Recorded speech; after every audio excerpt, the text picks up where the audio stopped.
नमस्कार साथियों, मैं पीयूष राठौर आप सभी का हार्दिक स्वागत और अभिनंदन करता हूं स्टडी जोन क्लासेस के ऑनलाइन प्लेटफॉर्म पर। तो दोस्तों, जैसा कि आप थंबनेल में देख रहे हो, इस सेशन में हम बात करने वाले हैं जो हमारे पॉलिटेक्निक थर्ड सेमेस्टर के विद्यार्थी है मैकेनिकल ब्रांच के। दोस्तों, चाहे आप किसी भी राज्य के विद्यार्थी हो जहाँ पे पॉलिटेक्निक हिंदी मीडियम में होती है, उन सभी विद्यार्थियों के लिए ये सेशन बहुत ही इंपॉर्टेंट रहने वाला है। दोस्तों इस सेशन में हम बात करेंगे पॉलिटेक्निक थर्ड सेमेस्टर में मैकेनिकल ब्रांच में कौन सा सब्जेक्ट टफ पड़ता है, कौन से सब्जेक्ट को अच्छे से हमें पढ़ने की जरूरत होती है, कौन से सब्जेक्ट में विद्यार्थी सबसे ज़्यादा फेल होता है, सबसे ज़्यादा बैक लगती है, किस प्रकार से इस प्लेटफॉर्म के माध्यम से बेहतरीन तैयारी आप कर सकते हो और अपने रिजल्ट को एक उच्च लेवल पे पहुंचा सकते हो और अपने कॉलेज में टॉप कर सकते हो। उन सभी के बारे में दोस्तों अपन इस सेशन में बात करेंगे। तो दोस्तों, पॉलिटेक्निक थर्ड सेमेस्टर में मैकेनिकल ब्रांच में जो सब्जेक्ट सबसे टफ पड़ता है वह सब्जेक्ट है दोस्तों fluid mechanics and hydraulic machine. दोस्तों, किस प्रकार से डेमो क्लासेस के माध्यम से अपन क्लासेस देख सकते हैं प्लेलिस्ट में जाके, किस प्रकार से इस सब्जेक्ट की बेहतरीन तैयारी कर सकते हैं, उसके बारे में दोस्तों अपन बात करेंगे। स्टडी जोन क्लासेस की जो मोबाइल ऐप है, जिसे आप गूगल प्ले स्टोर से भी इंस्टॉल कर सकते हो या इस वीडियो के डिस्क्रिप्शन में मैंने एक का लिंक दे रखा है, वहां से भी इंस्टॉल कर सकते हो। ऐप पर दोस्तों इस सिलेबस का कंप्लीट कोर्स उपलब्ध है, कंप्लीट सिलेबस का, जो कि कोर्स खरीदते आपको सारी क्लासेस, सारे पीडीएफ नोट्स सब कुछ आपको उपलब्ध हो जाएंगे। उनके बारे में भी दोस्तों अपन बात करेंगे। इस सेशन के आप अंत तक आप जरूर बने रहें, आपके सारे डाउट क्लियर हो जाएंगे। दोस्तों अपन बात करेंगे ये क्लासेस जो इस प्लेटफॉर्म पर संचालित होने वाली है वो कौन कौन से राज्य के विद्यार्थियों के लिए फायदेमंद रहने वाली है। दोस्तों, इस सब्जेक्ट के अलावा अन्य जो सब्जेक्ट है, जो और सब्जेक्ट है दोस्तों, थ्योरेटिकल पोर्शन उनमें ज़्यादा आता है, और जो ये सब्जेक्ट है फ्लूइड मैकेनिक्स हाइड्रोलिक मशीन, ये पूरा न्यूमेरिकल और डेरिवेशन पोर्शन है, इसलिए इसे डीपली पढ़ने की जरूरत हमें पड़ती है। बाकी दोस्तों जो और सब्जेक्ट है, जैसे थर्मोडाइनमिक्स की बात करें, बेसिक मैकेनिकल इंजीनियरिंग की बात करें, थर्मल इंजीनियरिंग की बात करें, दोस्तों इन सब्जेक्ट का जो न्यूमेरिकल और डेरिवेशन पोर्शन आएगा उसकी क्लासेस मैं यूट्यूब पे अपलोड कर दूंगा। उसकी कोई फीस नहीं रहेगी, उसका कोई चार्ज नहीं रहेगा। तो और सब्जेक्ट की तैयारी भी इस प्लेटफॉर्म के माध्यम से बिल्कुल फ्री ऑफ कॉस्ट हो जाएगी। और चाहे आप मटेरियल साइंस की बात करो, मैन्युफैक्चरिंग प्रोसेस की बात करो, उनके भी जो इंपॉर्टेंट क्वेश्चंस है उनकी क्लासेस भी यूट्यूब पर अपलोड कर दी जाएगी। तो दोस्तों सारे सब्जेक्टों की तैयारी आप यहाँ की बेहतरीन हो जाएगी इस प्लेटफॉर्म के माध्यम से। और दोस्तों एक सब्जेक्ट जो फ्लूइड मैकेनिक्स हाइड्रोलिक मशीन है, इसे आप ऐप के अंदर से कोर्स खरीद कर बेहतरीन कर सकते हो, क्योंकि दोस्तों एक आध सब्जेक्ट तो तैयारी करवा भी जाएगी, कुछ फीस यहाँ पे रखी जाएगी, क्योंकि हमें भी सिस्टम आगे बढ़ाना रहता है। तो इस सब्जेक्ट की क्लासेस, डेमो क्लासेस आप प्लेलिस्ट में कैसे देख सकते हो उसके बारे में अपन बात करेंगे। दोस्तों आज हमारी ये फर्स्ट डेमो क्लासेस है fluid mechanics and hydraulic machine की। इसी सेशन के साथ मैं वो क्लास अपलोड करने वाला हूँ, रिकॉर्डेड क्लास है, वो अपलोड कर दूंगा। तो आप क्लास को अच्छे से देखिए और कमेंट के माध्यम से आपकी राय साझा जरूर कीजिए कि क्लास आपको कैसी लगी। तो दोस्तों अब बात करते हैं हम कौन कौन से राज्य के विद्यार्थी इन क्लासेस को देख सकते हैं। तो दोस्तों हम बात करें polytechnic third semester mechanical branch है, उसका जो सब्जेक्ट है फ्लूइड मैकेनिक्स हाइड्रोलिक मशीन राज्य है, उनमें ये सब्जेक्ट थर्ड सेमेस्टर में चलता है। लेकिन कुछ राज्य ऐसे भी जहाँ पे ये सब्जेक्ट फोर्थ सेमेस्टर में चलता है, ठीक है। तो जिसके थर्ड सेमेस्टर में चलता है वो इस सब्जेक्ट की बेहतरीन तैयारी कर सकता है, जिसके फोर्थ सेमेस्टर में ये सब्जेक्ट चलेगा वो फोर्थ सेमेस्टर के टाइम पे पढ़ लेगा, ठीक है। लेकिन ज्यादातर जो राज्य है 70 से 80%, 80 नहीं 90% मानो आप, तो 90% राज्यों में यह subject fluid mechanics and hydraulic machine third semester में चलता है। और दोस्तों जब आगे जाके आप लोको पायलट की या जेईएन की तैयारी करोगे या किसी अन्य कंपटीशन एग्जाम की तैयारी करोगे टेक्निकल सब्जेक्ट से रिलेटेड, तो वहां पे भी इस सब्जेक्ट के काफी क्वेश्चन आते हैं। तो दोस्तों इस सिलेबस के अकॉर्डिंग कंप्लीट सिलेबस की क्लासेस यहाँ पे अपलोड कर दी जाएगी। कोर्स खरीदते आपको सारे सब्जेक्ट, इस सब्जेक्ट की सारी क्लासेस मिल जाएगी।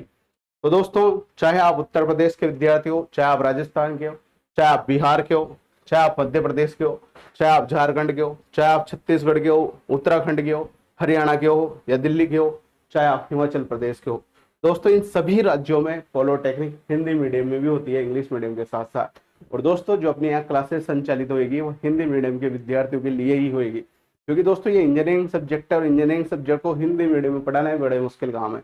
लेकिन हमें तो 10-12 साल का एक्सपीरियंस है, 10-12 साल से हम पॉलिटेक्निक के विद्यार्थियों को पढ़ा रहे, कॉलेज के अंदर भी पढ़ा रहे, कोचिंग के अंदर भी पढ़ा रहे, ठीक है। तो हमें एक्सपीरियंस है, तो यहाँ पे सारी क्लासेस हिंदी मीडियम के विद्यार्थियों के लिए ही रहेगी। और डेमो क्लासेस में आप पता भी कर सकते हो किस प्रकार से यहाँ पे पढ़ाया जाएगा, ठीक है। तो इन सभी राज्यों के विद्यार्थियों के लिए कोर्स रहने वाला है। दोस्तों आपके हर राज्य में अलग अलग बुक कर चलती है और हर बुक में पूरे सिलेबस को अलग अलग चैप्टर में डिवाइड किया गया है, लेकिन मैंने इस कंप्लीट सिलेबस को 5 यूनिट में डिवाइड किया गया है। और आपके जो बोर्ड के सिलेबस है उसमें भी जनरली पूरे सिलेबस को 5 यूनिट में डिवाइड किया गया है। तो 5 यूनिट में आपका पूरा सिलेबस हो जाएगा इस सब्जेक्ट का। जब पार्ट वाइज क्लासेज आपको मिल जाएगी, पीडीएफ नोट्स मिल जाएगी, उसके बारे में हम बात करेंगे। ठीक है, तो दोस्तों 5 यूनिट में पूरे सिलेबस को डिवाइड किया गया है। अब बात करें हम तो डेमो क्लासेस प्लेलिस्ट में रोजाना अपलोड होती जाएगी। आज हमारी फर्स्ट डेमो क्लास है, रोजाना अपलोड होती जाएगी। कंप्लीट सिलेबस का रिकॉर्डेड कोर्स ऐप में उपलब्ध है। कोर्स खरीदते हैं आपको सारी यूनिट 5 यूनिट की क्लासें मिल जाएगी, पीडीएफ नोट्स मिल जाएंगे। और दोस्तों ऐप के अंदर ये फैसिलिटी है, क्लासेस को आप डाउनलोड भी कर सकते हो, नोट्स को भी आप डाउनलोड करके प्रिंट आउट भी निकलवा सकते हो। और अगर आपने एक बार क्लास डाउनलोड कर ली तो ऐप के अंदर डाउनलोड सेक्शन है, उसमें आ जाएगी, जिन्हें आप बिना नेट के भी देख सकते हो। और दोस्तों कोर्स की वैलिडिटी 6 महीने तक रहेगी। 6 महीने तक कितनी क्लासेस को आप कितनी बार देख सकते हो, वीडियो की क्वालिटी बढ़ा सकते हो, स्पीड बढ़ा सकते हो, जैसे भी आपको देखना है पूरा रिकॉर्डेड कोर्स आपको उपलब्ध हो जाएगा। और दोस्तों अगर पढ़ते वक्त किसी भी प्रकार का कोई भी डाउट अगर आपको आता है तो ऐप के अंदर चैट बॉक्स है, उसमें आप डाउट भेज सकते हो। डाउट क्लास में आपके डाउट क्लियर कर दिए जाएंगे। पहली बार तो कोर्स इस प्रकार से डिजाइन किया गया है, किसी प्रकार का डाउट आपको आएगा नहीं। कैलकुलेटर चलाना सब कुछ आपको क्लासेस के दौरान सिखाया जाएगा, तो कोई समस्या आपकी नहीं बचेगी। ठीक है, और दोस्तों कोर्स की जो फीस है मात्र 699 रुपये। और दोस्तों पूरे साल फीस यही रहेगी, क्योंकि फीस पहले ही कम है, तो किसी प्रकार का कोई ऑफर वगैरह नहीं आएगा, पहले से कोर्स की फीस कम रखी गई है। तो कोर्स खरीदते वक्त किसी भी प्रकार की कोई समस्या अगर आपको आती है तो इन कॉन्टैक्ट नंबर पर आप मेरे से व्हाट्सएप के माध्यम से या डायरेक्ट कॉल के माध्यम से संपर्क कर सकते हो। और सबसे इंपॉर्टेंट बात, अन्य सब्जेक्ट की महत्वपूर्ण क्लासेस भी यूट्यूब पर अपलोड कर दी जाएगी। ठीक है दोस्तों, ये तो बात होगी। अब दोस्तों मन बात करते हैं, जब आप स्टडी जोन क्लासेस की ऐप को इंस्टॉल करोगे और उसमें स्टोर पे जाओगे, स्टोर पे जाने के बाद दोस्तों आपको ये पॉलिटेक्निक 3rd सेमेस्टर का कोर्स मिलेगा, fluid mechanics and hydraulic machine का, जो कि हिंदी भाषित सभी राज्यों के विद्यार्थियों के लिए विशेष कोर्स है। मैकेनिकल ब्रांच का है, संपूर्ण कोर्स हिंदी मीडियम में रहेगा। 699 रुपये का कोर्स है दोस्तों। जब आप कंटेंट पे क्लिक करोगे तो यहाँ पे वीडियो लेक्चर आपको मिल जाएंगे। वीडियो लेक्चर पे क्लिक करोगे तो unit 1, unit 2, unit 3, unit 4, unit 5, 5 unit में पूरा सिलेबस आपको मिल जाएगा। यूनिट 1 पे क्लिक करोगे तो यूनिट 1 की सभी क्लासेज आपको पार्ट वाइज नजर आ जाएगी, part 1, part 2, part 3, part 4, part 5, जिन्हें आप अच्छे से। अब दोस्तों एक इंपॉर्टेंट बात मैं आपसे कहना चाहता हूँ, जब आप पढ़ाई करो तो आपको खुद की राइटिंग में नोट्स जरूर बनाने हैं। इस पर आपको विशेष ध्यान देना है, क्योंकि ये कोर्स तो 6 महीने तक रहेगा, लेकिन आपके नोट्स जहाँ तक नौकरी नहीं लगेगी वहाँ तक काम आएंगे। और नौकरी लगने के बाद आपके बाल बच्चों ही काम आएंगे, अगर वो मैकेनिकल ब्रांच से पॉलिटेक्निक करेंगे तो। ठीक है, तो ये नोट्स भी आपको मिल जाएंगे, पीडीएफ नोट्स, जिनके आप डाउनलोड करके प्रिंट आउट भी निकला सकते हो। और इन नोट्स से भी जो पीडीएफ नोट्स आपको मिलेंगे उससे खुद की राइटिंग में नोट्स भी बना सकते हो। तो एक बहुत शानदार तैयारी इस सब्जेक्ट की आपके यहाँ से हो जाएगी, fluid mechanics and hydraulic machine की। ठीक है दोस्तों, और इस सब्जेक्ट के अलावा जो बाकी सब्जेक्ट है उनमें न्यूमेरिकल पोर्शन और डेरिवेशन पोर्शन थोड़ा कम है। एक कुछ चैप्टरों में न्यूमेरिकल और डेरिवेशन है, तो उसकी क्लासेज यूट्यूब पर अपलोड कर दी जाएगी और एक बेहतरीन तैयारी इस प्लेटफॉर्म के माध्यम से आपकी हो जाएगी। अब दोस्तों मैं इस सेशन में जो अपनी पार्ट फर्स्ट है इस सब्जेक्ट की फ्लूइड मैकेनिक्स और हाइड्रोलिक मशीन की जो पहली क्लास है उसको इसी सेशन के साथ अपलोड कर रहा हूँ। तो आप क्लास को देखिए और क्लास को देखकर अपनी राय कमेंट के माध्यम से जरूर साझा करें कि क्लास आपको कैसी लगी। और रोजाना टाइम टू टाइम यहाँ पे बाकी की क्लासेज भी अपलोड होती जाएगी, डेमो क्लासेज। और दोस्तों कोर्स खरीदते आपको कंप्लीट सिलेबस की क्लासें मिल जाएगी।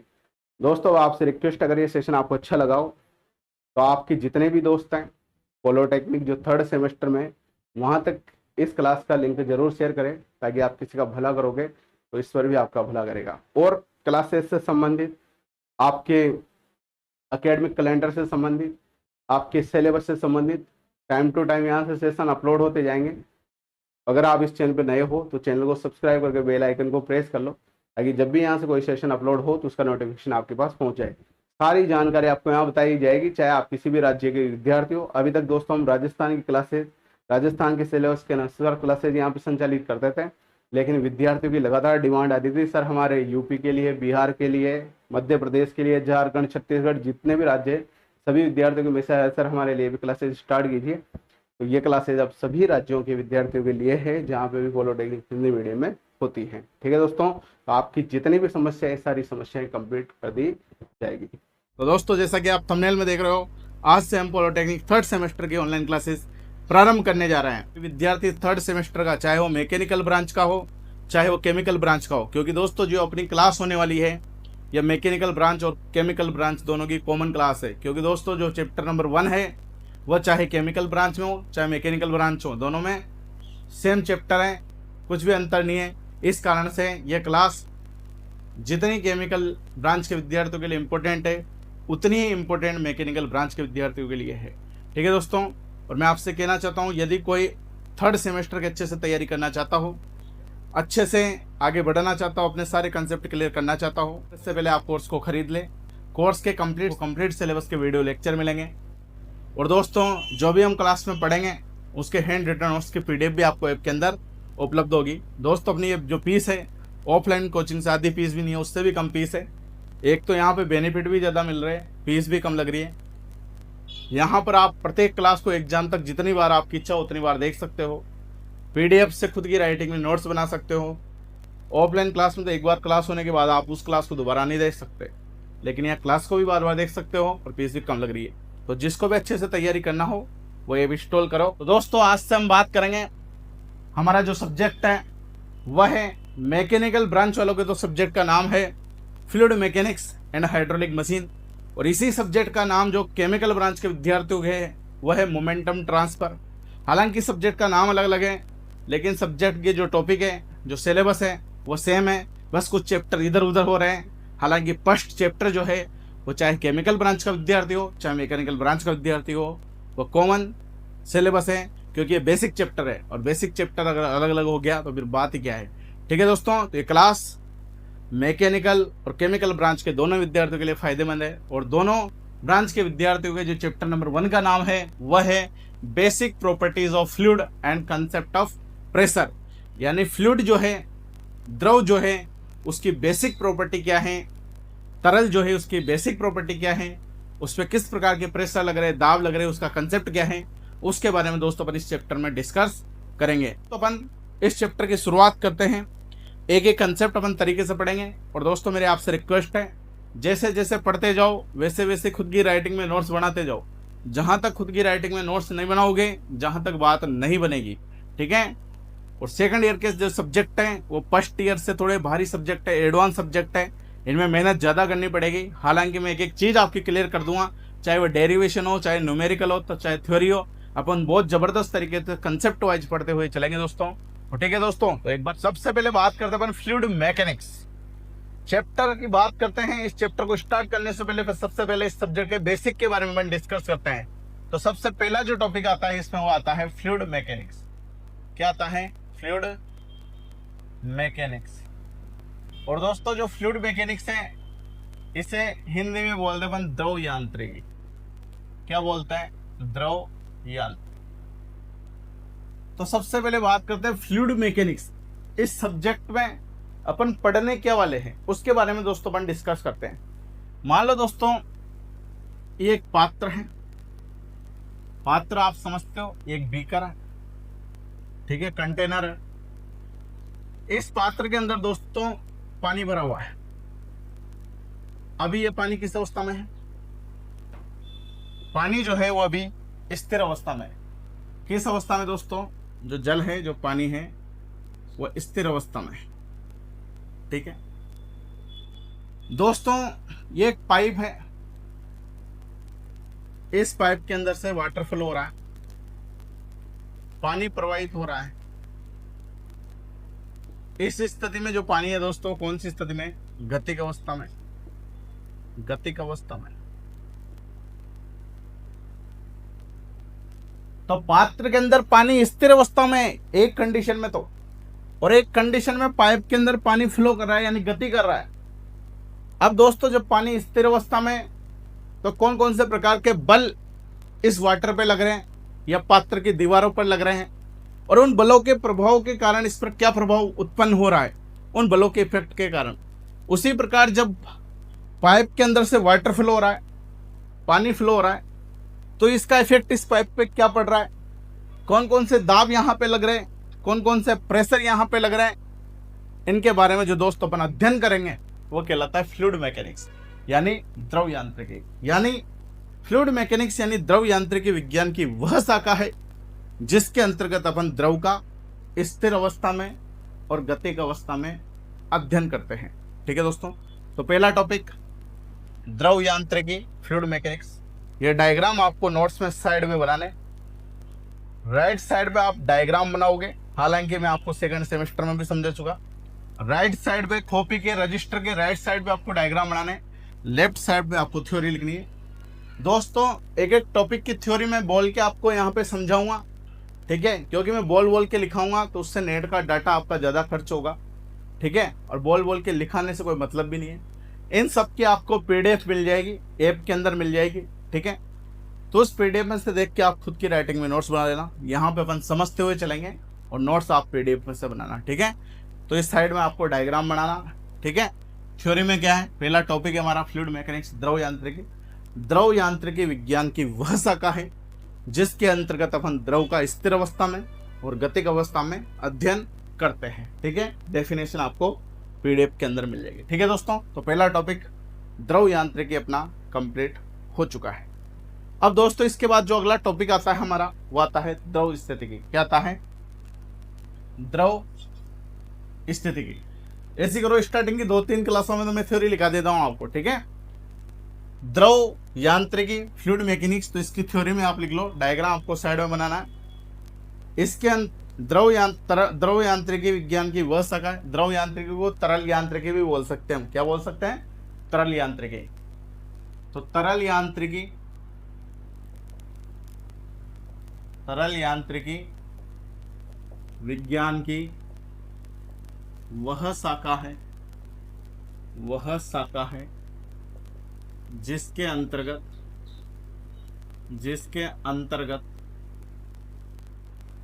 अंतर्गत द्रव का स्थिर अवस्था में व गतिक अवस्था में अध्ययन किया जाता है। गतिक अवस्था में अध्ययन किया जाता है।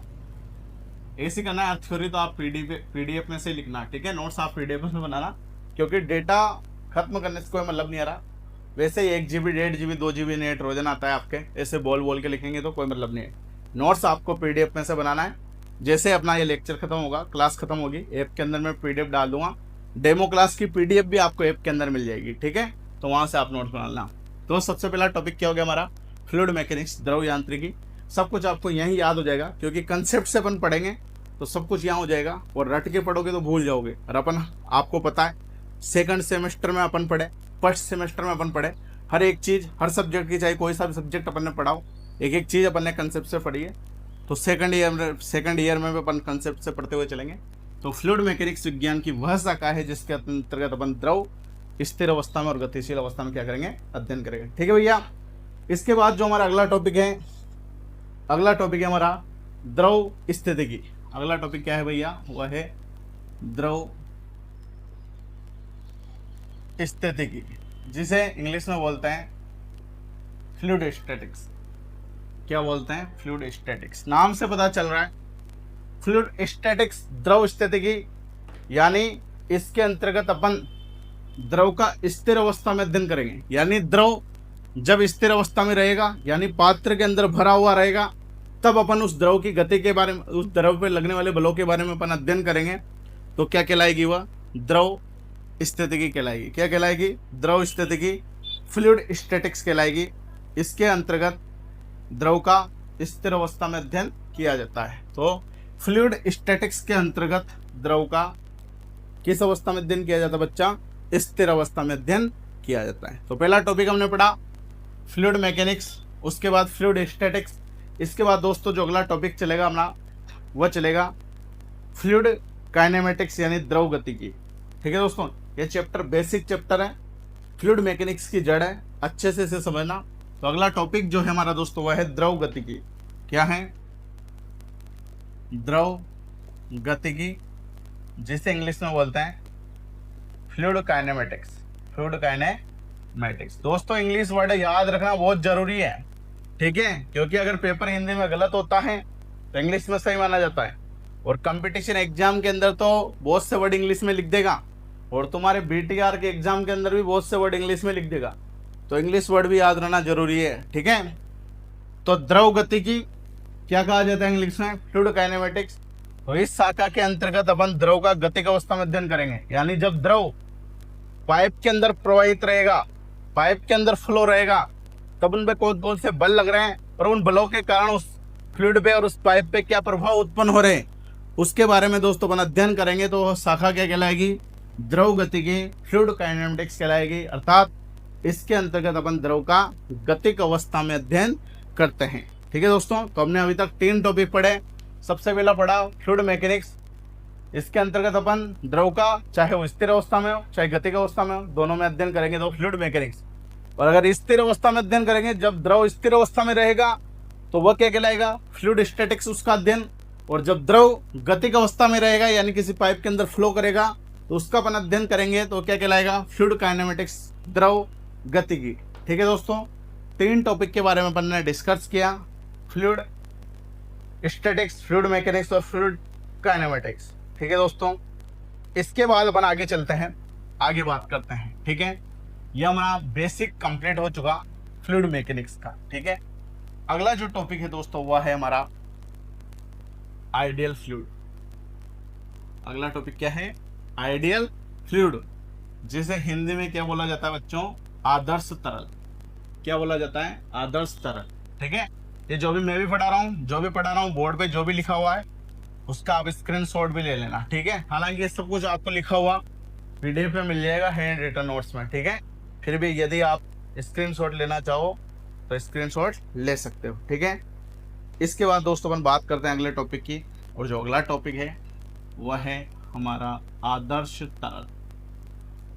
आदर्श तरल, जिसे इंग्लिश में क्या बोलेंगे, आइडियल फ्लूइड। आदर्श तरल, आइडियल फ्लूइड क्या होता है दोस्तों, आदर्श तरल, आइडियल फ्लूइड, उसके बारे में अपन डिस्कस करते हैं। तो आइडियल फ्लूइड, आदर्श तरल, ऐसा तरल होता है जिसके प्रवाह के दौरान किसी प्रकार का अवरोध उत्पन्न नहीं होता है। दोस्तों मान लो ये वाटर फ्लो हो रहा है, नदी में पानी बह रहा है। अब नदी में पानी बह रहा है और इस पानी के बीच में जब ये बह रहा है, जब ये फ्लो हो रहा है, तो इसके बीच में कोई बाधा उत्पन्न नहीं होना चाहिए। ठीक है, यानी अवरोध नहीं होना चाहिए, अवरोध उत्पन्न न होना चाहिए, नहीं होना चाहिए। ठीक है, जब या तो नदी में या किसी पाइप में जब भी वाटर का फ्लो हो रहा हो, द्रव प्रवाहित हो रहा हो, तो उसके बीच में यदि कोई अवरोध उत्पन्न नहीं हो रहा है, यानी उसके बीच में कोई ईंट पत्थर कंकड़ वंगर वगैरह नहीं आ रहे, तो उस फ्लूइड को, ऐसे तरल को आदर्श तरल कहा जाता है, आइडियल फ्लूइड कहा जाता है। दोस्तों ये पॉसिबल है क्या, मान लो जब नदी में पानी बह रहा है तो वहां पे बहुत सारे कंकड़ आते हैं, पत्थर आते हैं, उनसे पानी टकरा के आगे बढ़ता है, तो नाम ही क्या है, आदर्श। बस कल्पना कर सकते हैं, आइडियल फ्लूइड जिसकी केवल अपन कल्पना कर सकते हैं, ऐसा फ्लूइड पॉसिबल नहीं है। ये फ्लूइड एक मात्र कल्पना मात्र फ्लूइड है। तो ऐसा फ्लूइड, ऐसा तरल जिसके प्रवाह के दौरान किसी भी प्रकार का अवरोध उत्पन्न नहीं होता हो, तो ऐसे फ्लूइड को, ऐसे तरल को आदर्श तरल कहा जाता है। ठीक है दोस्तों, ये बात होगी आदर्श तरल की। इसके बाद एक नोट है, उस नोट के बारे में अपन डिस्कस करते हैं दोस्तों। नोट क्या है, नोट ये है दोस्तों कि आदर्श तरल एक कल्पना मात्र तरल है। आदर्श तरल, नोट क्या है, आदर्श तरल एक कल्पना मात्र तरल है, कल्पना मात्र तरल है, यानी इसकी केवल अपन कल्पना कर सकते हैं, ये पॉसिबल नहीं है। ठीक है दोस्तों, फ्लूइड प्रवाह के दौरान कोई अवरोध उत्पन्न नहीं होता हो तो इससे तरल को क्या बोलेंगे अपन, आइडियल फ्लूइड, आदर्श तरल कहा जाता है। ठीक है भैया, इसके बाद अपन आगे चलते हैं और बात करते हैं अगले टॉपिक के बारे में। ठीक है, एक एक चीज जो भी मैं बोल रहा हूँ, जो भी मैं समझा रहा हूँ, ठीक है, ये सब कुछ आपको हैंड रिटन नोट्स में लिखा हुआ मिलेगा।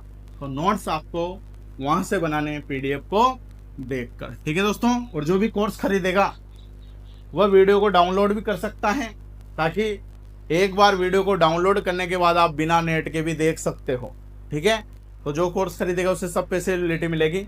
एक बार आप जहाँ पे भी अच्छा नेट आ रहा हो, जहाँ पे वाईफाई चल रहा हो, अगर आपके नेट की समस्या रहती है गाँव में, तो जहाँ पे गाँव में नेट की समस्या रहती है वहाँ पे आप वीडियो को डाउनलोड कर सकते हो, जहाँ पे नेटवर्क अच्छा आते हो, जहाँ पे नेट अच्छा चलता हो। फिर आप एक बार वीडियो को डाउनलोड करने के बाद बिना नेट के भी कहीं पे भी देख सकते हो, ठीक है। तो इसके बाद अपन ने बात करी आइडियल फ्लूइड की, आदर्श तरल की। कि आदर्श तरल क्या होता है? आदर्श तरल ऐसा तरल होता है जिसके प्रवाह के दौरान कोई अवरोध उत्पन्न नहीं होना चाहिए, ठीक है। यानी कोई पत्थर वत्थर ईंट कंकड़ वक्कर वगैरह नहीं आने चाहिए, ठीक है दोस्तों। तो जिसकी पॉसिबल नहीं है तो ये क्या है? कल्पना मात्र है, ठीक है भैया। इसके बाद अपन आगे चलते हैं और बात करते हैं अगले टॉपिक की।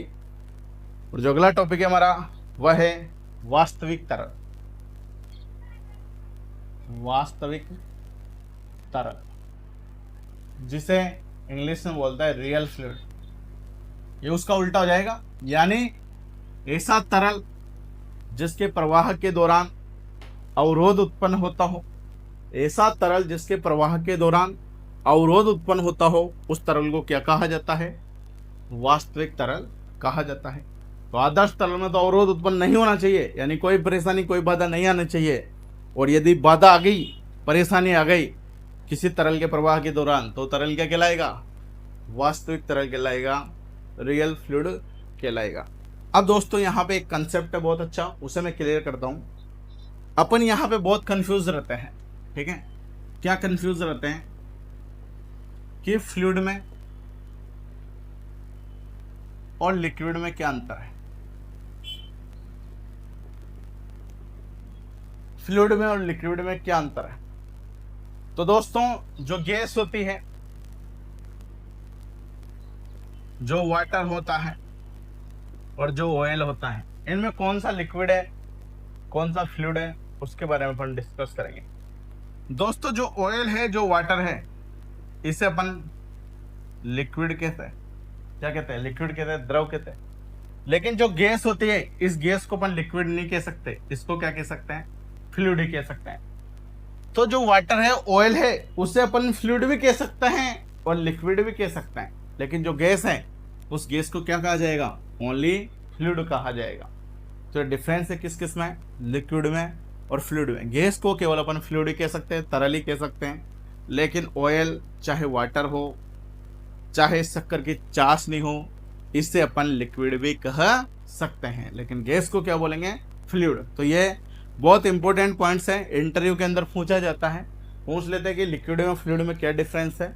आपके सिलेबस में लिए नहीं है, लेकिन भविष्य में अगर कहीं आप कंपनी के अंदर इंटरव्यू दो या कहीं कंपटीशन एग्जाम में आ जाए, तो डिफरेंस मैंने आपको समझा दिया, ठीक है दोस्तों। इसके बाद हम आगे चलते हैं। हमने बात करी आइडियल फ्लूइड, रियल फ्लूइड, आदर्श तरल और वास्तविक तरल के बारे में। अब कुछ इंपॉर्टेंट प्रॉपर्टी है, कुछ महत्वपूर्ण गुणधर्म है किसके? फ्लूइड के, तरल के महत्वपूर्ण गुणधर्म, उनके बारे में दोस्तों अपन डिस्कस करेंगे। तो सबसे पहला जो टॉपिक है वह है द्रव्यमान घनत्व। द्रव्यमान घनत्व, और द्रव्यमान घनत्व को अपन घनत्व भी कह सकते हैं। द्रव्यमान घनत्व या घनत्व, जैसे इंग्लिश में क्या बोलेंगे बच्चा? इंग्लिश में बोलेंगे मास डेंसिटी, मास डेंसिटी या डेंसिटी, मास डेंसिटी या डेंसिटी। तो अगला टॉपिक क्या हमारा? द्रव्यमान घनत्व या घनत्व, या तो घनत्व कह दो या द्रव्यमान घनत्व कह दो।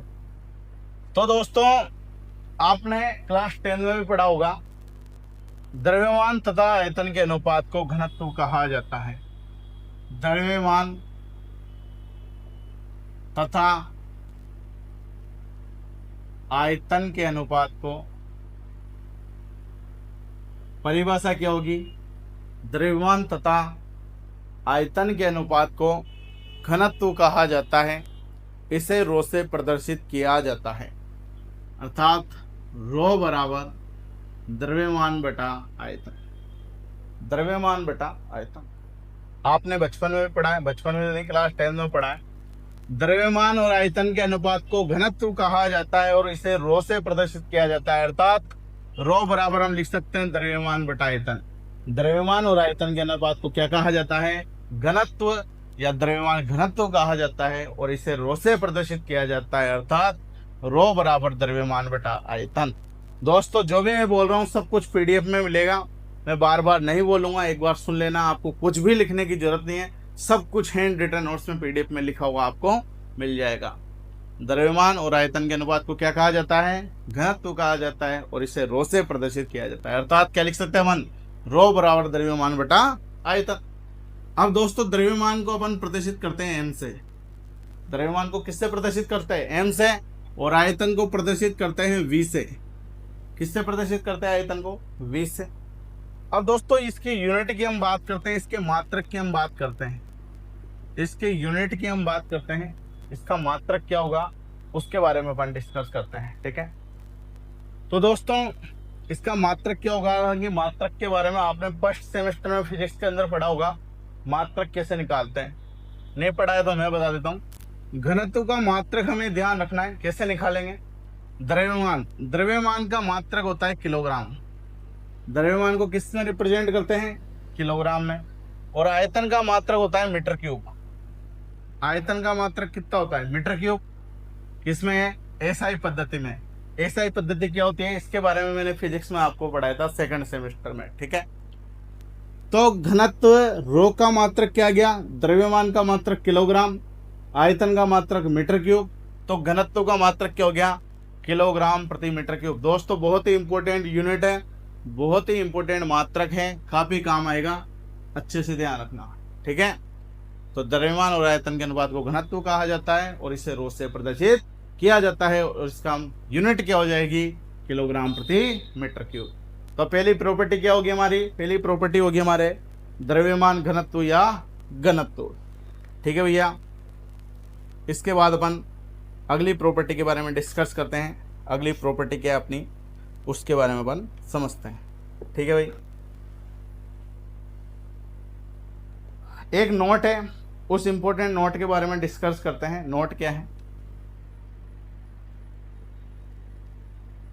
नोट यह है बच्चों, आपेक्षिक भार तथा गुरुत्वीय त्वरण के अनुपात को भी घनत्व कहा जाता है। क्या है नोट? आपेक्षिक भार, आपेक्षिक भार तथा गुरुत्वीय त्वरण के अनुपात को भी, त्वरण के अनुपात को भी घनत्व कहा जाता है, घनत्व कहा जाता है। दोस्तों यहाँ पे घनत्व की एक परिभाषा और आ गई, घनत्व के एक डेफिनेशन और आ गई। क्या डेफिनेशन आ गई?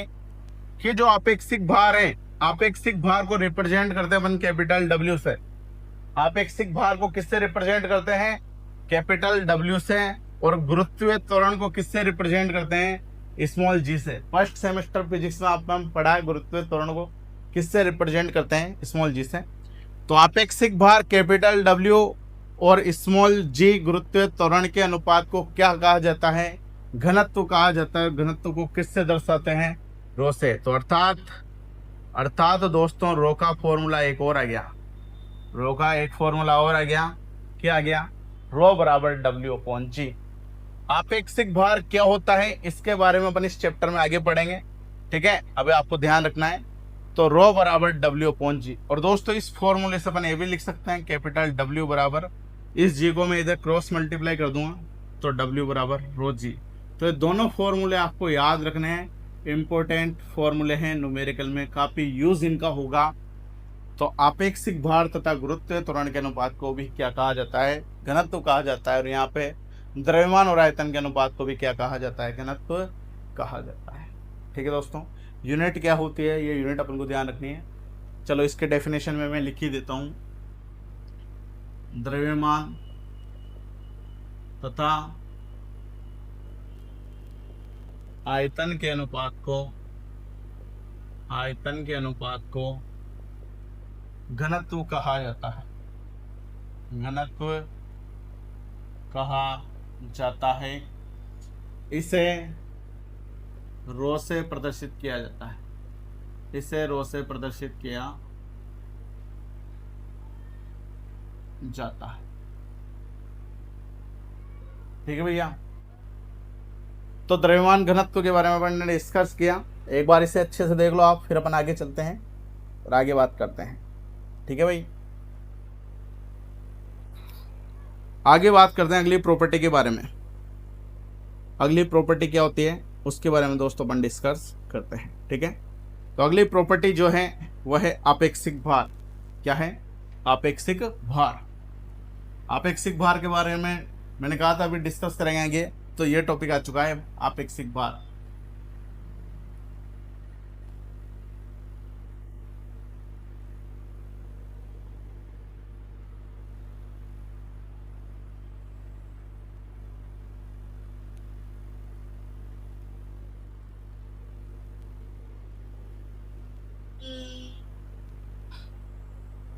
तो अगला हेडिंग है बच्चों हमारा आपेक्षिक भार,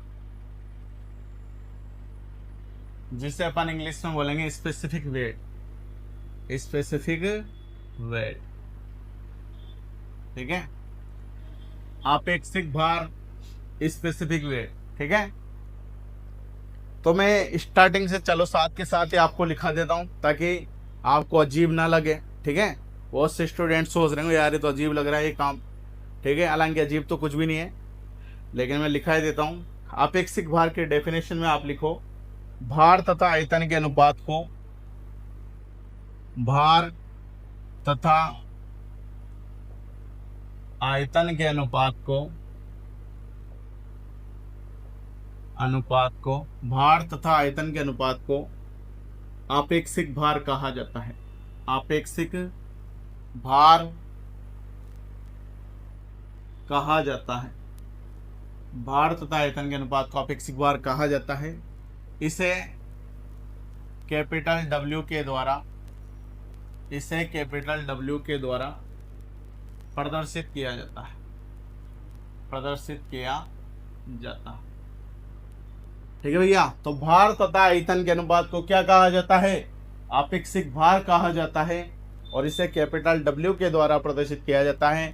अर्थात अपन कह सकते हैं कैपिटल W बराबर स्मॉल w अपॉन v। याद रखना, सबसे इंपॉर्टेंट बात है, इसमें गलती मत करना। जहां पे कैपिटल W की जरूरत पड़े वहां पे कैपिटल W लिखना, जहां पे आपेक्षिक भार बोले वहां पे कैपिटल W लिखना है, और जहां केवल भार बोले वहां स्मॉल w लिखना है।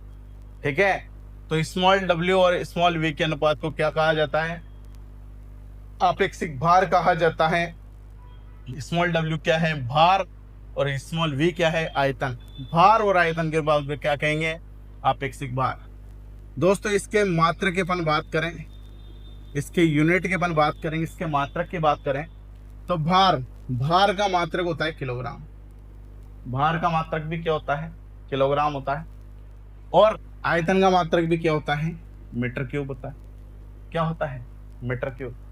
अब यहाँ पे सबसे इंपॉर्टेंट बात है, अपने दिमाग में बात आ सकती है कि सर किलोग्राम प्रति मीटर क्यूब तो घनत्व का मात्रक होता है और आपेक्षिक भार का मात्रक भी यही हो गया, तो फिर अंतर क्या रहा?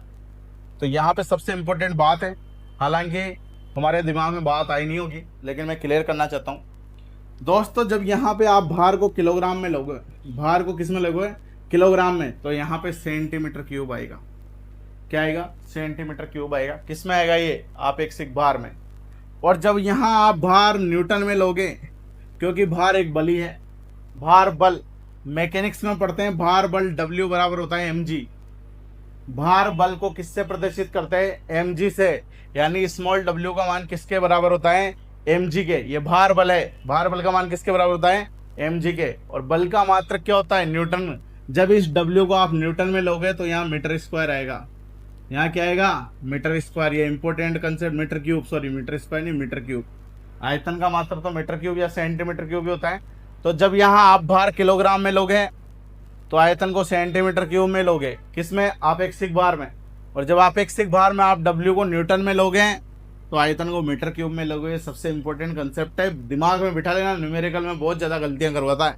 ठीक है, फर्स्ट ईयर तो नॉर्मल था भैया, वो तो दिवाली पे आप छोटे मोटे फटाके चलाते हो ना, भीम फटाके वगैरह, वो थे।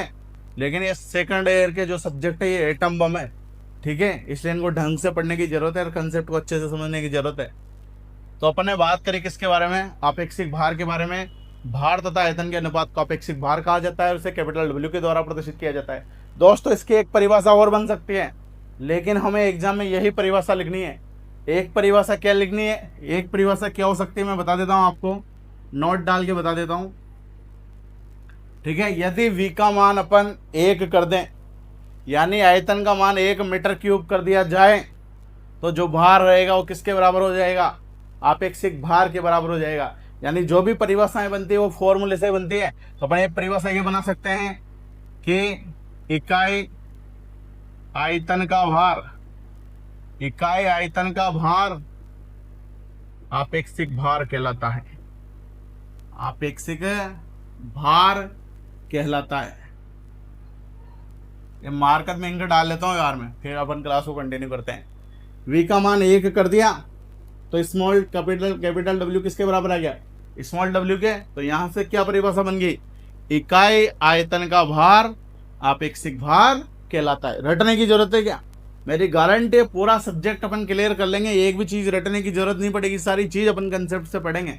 ठीक है, तो इसी फॉर्मूले से अपन ने ये परिभाषा बना दी, इकाई आयतन का भार क्या कहलाता है, आपेक्षिक भार। और एक परिभाषा ये वाली होगी। चाहो तो दोनों परिभाषाएं आप एग्जाम में लिख सकते हो, एग्जामिनर खुश हो जाएगा, वो बच्चा और टैलेंटेड है और अच्छे नंबर आपको दे देगा। ठीक है भैया, तो एक बार इसे आप अच्छे से देख लो, फिर अपन क्लास को आगे कंटिन्यू करते हैं। इतने में मार्कर में इंक डाल देता हूँ। ठीक है भैया,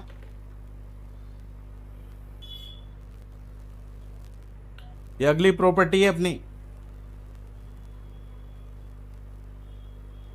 फ्लूइड की अगली प्रॉपर्टी। पहली प्रॉपर्टी अपन ने पढ़ी मास डेंसिटी यानी घनत्व या द्रव्यमान घनत्व। अब हम बात कर रहे हैं आपेक्षिक भार की। यहाँ पे एक पॉइंट आपको याद रखना है। क्या पॉइंट आपको याद रखना है, एक पॉइंट आपको याद रखना है और वो पॉइंट है जल का अपेक्षिक भार 9810 न्यूटन प्रति मीटर क्यूब होता है। ये न्यूमेरिकल में बहुत ज़्यादा यूज होएगा ये। ठीक है, न्यूमेरिकल तभी सोल्व हो पाएंगे जब आपको ये ध्यान रहेगा। क्या नोट ध्यान रखना है, नोट आपको ध्यान रखना है, जल का आपेक्षिक भार, जल का आपेक्षिक भार यानी कैपिटल डब्ल्यू का मान 9810 न्यूटन प्रति मीटर क्यूब। आपेक्षिक भार का मात्रक आपने क्या लिया, न्यूटन प्रति मीटर क्यूब। मात्रक में याद रखना 9810 किस में होता है, न्यूटन प्रति मीटर क्यूब में। तो जल का यानी पानी का आपेक्षिक भार का मान 9810 न्यूटन प्रति मीटर क्यूब होता है। दोस्तों अगर ये W का मान वाटर के लिए, जल के लिए अगर आपको याद नहीं हुआ तो न्यूमेरिकल सॉल्व नहीं होंगे। इस चैप्टर के न्यूमेरिकल अपन आगे की क्लासों में करेंगे, तब ये मान बहुत ज़्यादा यूज आएगा। ठीक है भैया, तो ये इंपॉर्टेंट बातें हैं आपेक्षिक भार से रिलेटेड, स्पेसिफिक वेट से रिलेटेड, जो हमें ध्यान रखनी है। इसके बाद दोस्तों अपन बात करेंगे अगले टॉपिक की, और जो अगला टॉपिक है हमारा वह है आपेक्षिक भार तथा गुरुत्वीय त्वरण में संबंध। अगला टॉपिक क्या है, आपेक्षिक भार तथा गुरुत्वीय त्वरण में संबंध। ठीक है भाई, तो चलते हैं अपन आगे।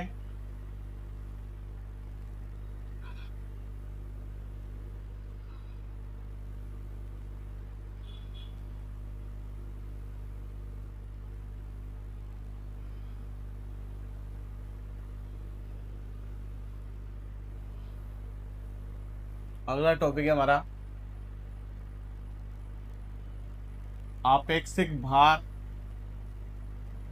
तथा गुरुत्वीय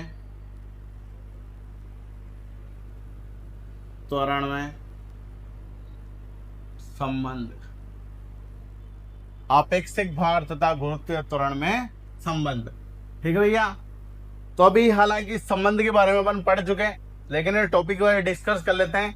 दोस्तों हमने अभी कुछ ही देर पहले पढ़ा वी नो दैट, हम जानते हैं कि हमने क्या पढ़ा, कैपिटल W बराबर होता है स्मॉल w अपॉन v, एक तो ये पढ़ा, ये तो हमें ध्यान ही रहे। इसके अलावा एक अपन ने और पढ़ा, क्या पढ़ा, रो बराबर कैपिटल W अपॉन g पढ़ा।